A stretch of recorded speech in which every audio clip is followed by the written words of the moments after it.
Wah, kuenya moist banget ya guys. Assalamualaikum semuanya. Jadi di video kali ini aku bikin kue putu ayu yang rasanya itu manis kue dan gurih kelapanya. Jadi perpaduan yang pas banget. Yuk langsung intip resepnya. Jangan di skip ya videonya.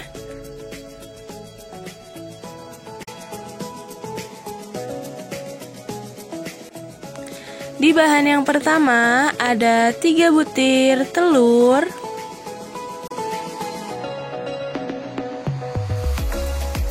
200 gram gula pasir, setengah sendok teh vanili atau aku pakai 1 saset kecil, 1 sendok teh SP. Lalu kita mixer dengan kecepatan tinggi hingga adonannya mengembang atau putih berjejak.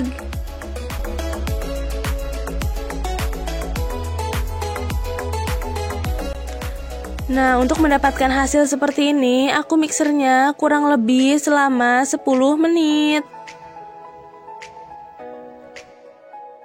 Buat kamu yang belum subscribe channel ini, jangan lupa di subscribe dulu ya, biar nambah semangat bikin videonya. Setelah adonannya mengembang putih berjejak, lalu kita tambahkan 200 gram tepung terigu yang diayak atau disaring. Ini aku menggunakan ayakannya kecil, jadi aku harus ayak berulang kali. Lalu kita tambahkan setengah sendok teh garam. Kita mixer kembali dengan kecepatan rendah hingga adonannya tercampur rata.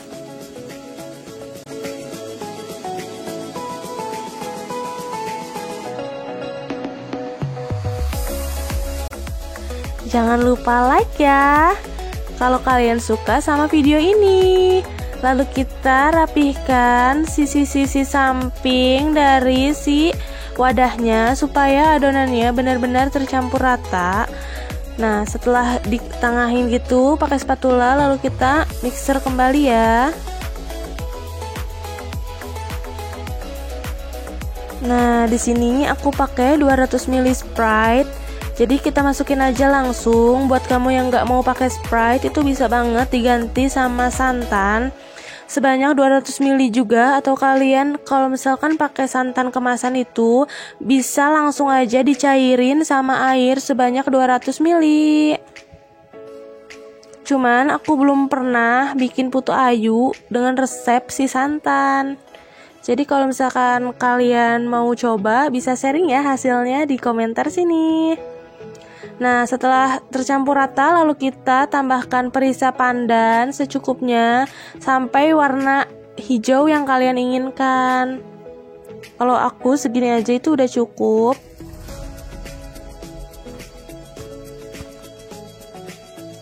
Lalu kita rapihkan adonan-adonan yang menempel di sampingnya ya, supaya semuanya itu tercampur dengan rata.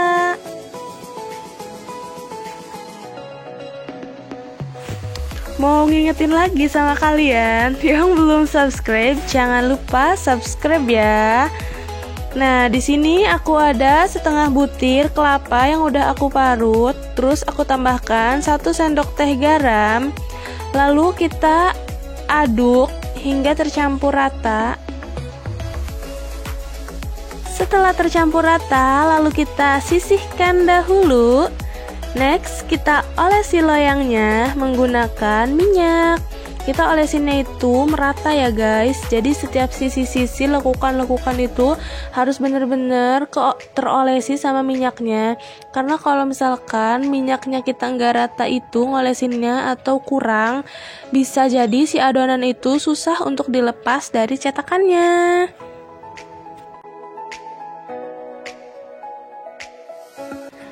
Kalau kalian suka sama video ini, jangan lupa di like, dan juga di share ke semua orang.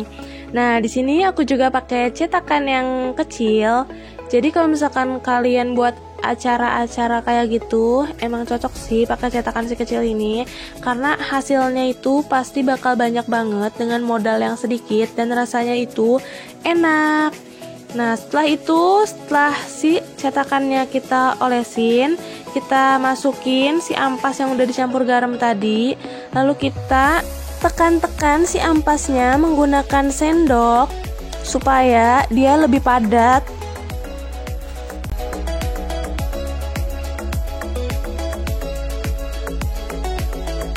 Kita masukin ampasnya ke cetakan yang kecil juga ya. Nah, untuk si cetakan yang kecil ini aku menggunakan jari aja untuk menekan-nekan si ampasnya. Nah, setelah itu lalu kita masukkan adonannya sesuka hati kalian. Tapi saran aku jangan penuh-penuh ya, karena kuenya bakal mengembang.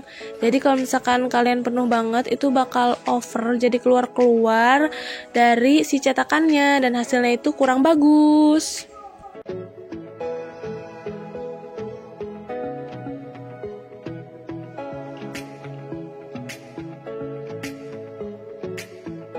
Ayo, gimana? Udah pada subscribe belum nih? Ditunggu ya subscribe-nya.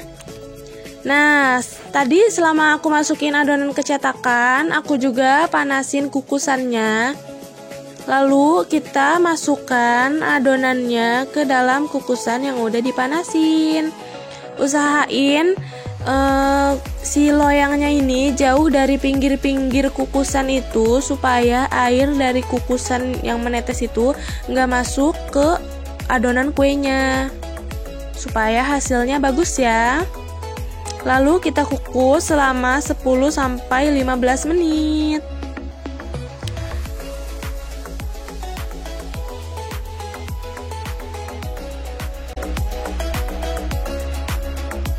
Nah, untuk mastiinnya juga kalian bisa banget untuk tes tusuk kuenya. Kalau misalkan tidak ada yang menempel di tusukannya itu, tandanya kuenya benar-benar matang ya. Nah, setelah matang seperti ini, siap untuk diangkat dan didinginkan. Kalau misalkan kalian gak kuat sama panasnya, bisa banget pakai kain buat ngangkat kuenya.